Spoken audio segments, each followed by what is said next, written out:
Un peu plus d'un mois après les événements tragiques en France, la double attaque de Copenhague suscite à son tour une vive émotion. L'auteur présumé, Omar El Hussein, jeune Danois d'origine palestinienne. Il était sorti de prison depuis 2 semaines, incarcéré pour une agression au couteau.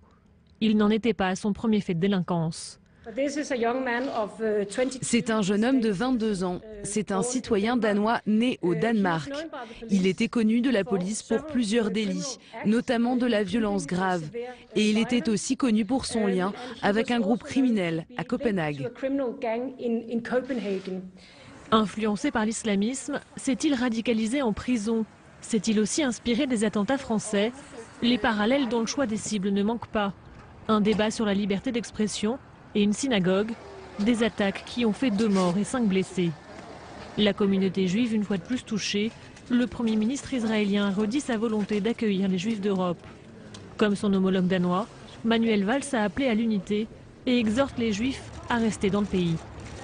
Un juif qui part de France, c'est un morceau de France qui s'en va. Donc, c'est ce rassemblement autour de ceux qui sont aujourd'hui victimes de cette haine, autour des juifs victimes de l'antisémitisme, c'est ce rassemblement qui est plus que jamais nécessaire.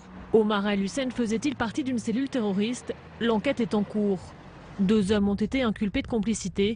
Ils sont soupçonnés de l'avoir aidé à se cacher et à faire disparaître une arme.